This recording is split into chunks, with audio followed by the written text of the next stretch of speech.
Hi hello friends, మన nice fact ఛానల్కి స్వాగతం సుస్వాగతం. ఈరోజు మనం సప్తనదుల కలయికతో ఏర్పడిన సప్తనది సంగమ క్షేత్రం జలగర్భంలో కొలువైన శ్రీ సంగమేశ్వర ఆలయ దర్శనానికి అయితే వెళ్తున్నాం.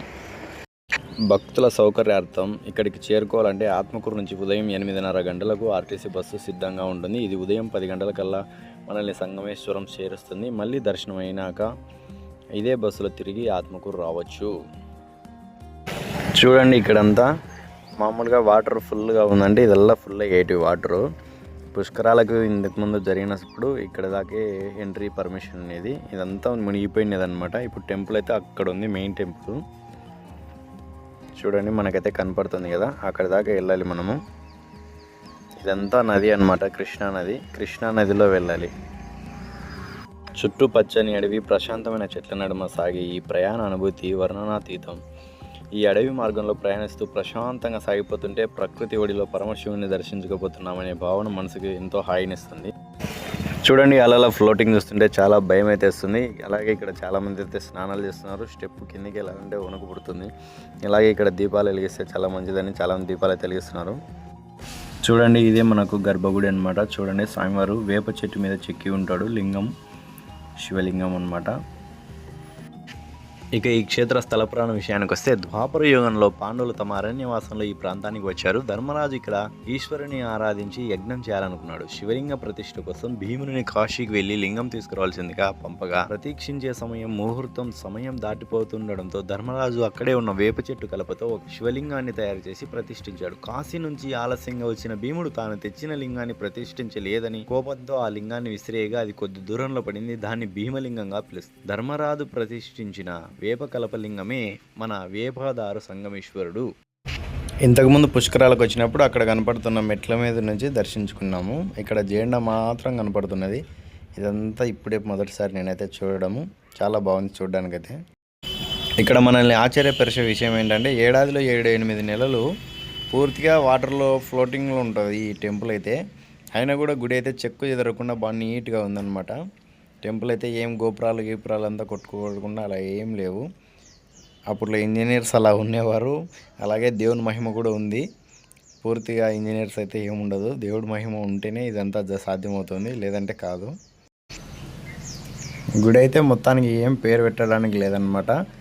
మొత్తం బయట ఉన్నట్టే ఉంది. ఎంత నదిలో ఉన్నా కూడా ఇక్కడ ఉన్న విగ్రహాలు, రాతి విగ్రహాలు, అక్కడక్కడ విగ్రహాలు అయితే కొన్ని వచ్చినాయి అనమాట. అవి టెంపుల్ లేటు ఏమో అక్కడ పైన అయితే పెట్టేసినారు. అవి కూడా చూపిస్తాను ముందు. చూడండి ఎలా ఉందో, నీట్గా ఉంది టెంపుల్ అయితే. చాలా బాగా వాటర్ అయితే అణువులోకి వెళ్తుందని నేనైతే అనుకుంటున్నాను మొత్తము. నిన్నటి శనివారం తొలి ఏకాదశి సందర్భంగా భక్తులైతే ఎక్కువగా వచ్చారు అని చెప్పారు స్వామివారు అయితే. ఈరోజు అయితే తక్కువనే ఉన్నారు, నిన్నైతే బాగా వచ్చారంట. ఈ టెంపుల్ అయితే దర్శించుకోవాలనే వారు వర్షాలు రాకముందుకి రావాలి. వర్షాలు వచ్చినాయంటే జూరాల ప్రాజెక్ట్ అయితే నిండిపోతుంది. జూరాల ప్రాజెక్ట్ నుంచి శ్రీశైలానికి దిగువకు నీళ్ళు వచ్చేస్తాయి కాబట్టి శ్రీశైలం డ్యామ్ క్లోజ్లో ఉంటుంది. ఈ గుడి అనేది పూర్తిగా మునిగిపోతుంది అన్నమాట. కాబట్టి ఈ నెల లేదా వచ్చే నెల లోపు వచ్చేసేయండి. వర్షాలు వచ్చినాయంటే పూర్తిగా మునిగిపోతుంది ఈ టెంపుల్ చూడాలంటే మాత్రం. కృష్ణా నదితో పాటు భవనాసి, వేణి, తుంగ, భద్ర, భీమరథి, మలపహరిణి అనే 7 నదులు కలిసే ప్రదేశం కాబట్టి దీనిని సప్తనది సంగమేశ్వరంగా పిలుస్తారు.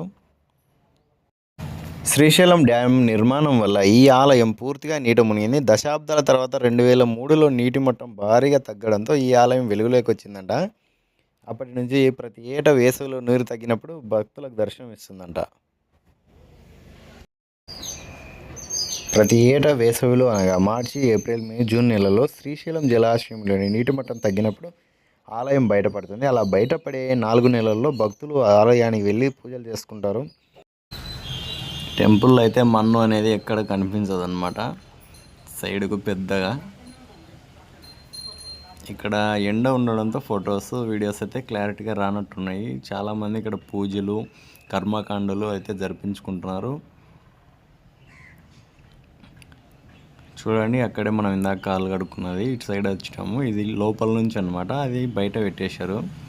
అక్కడ కనపడుతున్న మెట్లు వచ్చేసి అక్కడ దాకా వాటర్ వచ్చేస్తుంది అనమాట. అక్కడ మనకు ఎదురు కనపడుతున్నది కూడా ఇక్కడ చూడండి పంచలింగాలు, అలాగే గంగాదేవి అమ్మవారు ఉన్నారు. అలాగే నంది కూడా ఉంది.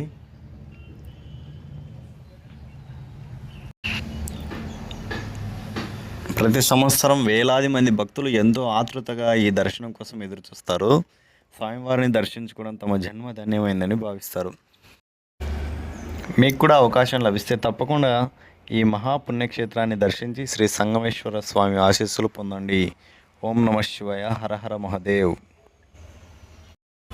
అలాగే గుడి ఎక్కడెక్కడ బాగుందో ఎక్కడెక్కడ పోయిందో చూద్దాం. ఇక్కడంతా పూర్తిగా మొత్తం బాగుంది కదా. ప్రతి ఒక్క గోపురం ఉంది, ప్రతి ఒక్క రాయి కూడా ఎక్కడ కూడా ఉండలేదు. ఈ ఒక్క గోపురం కొద్దిగా దెబ్బతిన్నట్టుంది. మెయిన్ ఎంట్రెన్స్ అనుకుంటాను ఇదైతే, టెంపుల్లోకి ఎంట్రెన్స్. 4 ముఖాలు నది లేకున్నాయి. 4 ముఖాల్లో ఇది మెయిన్ ఎంట్రెన్స్ అనమాట. మెయిన్ ఎంట్రెన్స్ కొద్దిగా పైన దెబ్బతినింది కాబట్టి సైడ్ నుంచి అయితే పెట్టేశారనమాట. ఇక్కడ కనపడుతున్నప్పుడు మేము చిన్న ఉన్నప్పుడు అక్కడ పుష్కరాలు ఆ మెట్ల మీద నుంచి ఈ మెట్ల మీద నుంచి వచ్చేసి మేము పూజ చేసామన్నమాట అప్పట్లో. ఈసారి పుష్కరాలు వస్తే కూడా ఇక్కడ నుంచి చేయాల్సిందే, తప్పదు.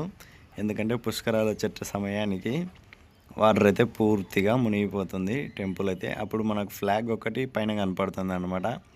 దర్శనం అయితే కంప్లీట్ అయింది. అలాగే దర్శనంతో పాటు మనం ప్రసాదం తినాలి కదా. ఐస్ క్రీమ్ అయితే తింటున్నాను, స్ట్రాబెరీ ఐస్.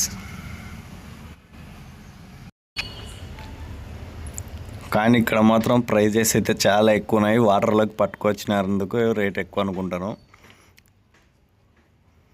ఉంటాయి టెంకాయలు ఇంకాయలు మొత్తం అన్ని ప్రైస్ అయితే ఎక్కువనే ఉన్నాయన్నమాట. ఇక్కడ షాపింగ్స్ అన్నీ ఉన్నాయి, వాటర్ హీటర్ అన్నీ దొరుకుతాయి అన్నమాట. చుట్టూ ఎత్తైన కొండలు, దట్టమైన అడవి, ప్రశాంతమైన నదీ ప్రవాహం అన్నమాట. ఆ ప్రకృతి నడుమ సంగమేశ్వరుని దర్శనం ఒక గొప్ప ఆధ్యాత్మిక అనుభూతి. ఈ వీడియో మీకు నచ్చితే లైక్ చేయండి, షేర్ చేయండి. మరిన్ని భక్తి ప్రయాణ విశేషాల కోసం మన నైస్ ఫ్యాక్ట్ ఛానల్ అయితే సబ్స్క్రైబ్ చేయడం మర్చిపోకండి. హర హర మహాదేవ్, శంభో శంకర. ఇప్పుడు మనకి ఇక్కడ కనపడుతున్న దానిలో మొత్తం వాటర్ ఉండాలి యాక్చువల్గా అయితే. ఇంకా ఒక 2 నెలలు ఆగి వచ్చినామంటే వాటర్ పూర్తిగా మునిగిపోయి ఉంటుంది. వర్షాలు లేక ఇలా ఉందన్నమాట. Thank you for watching. Bye friends.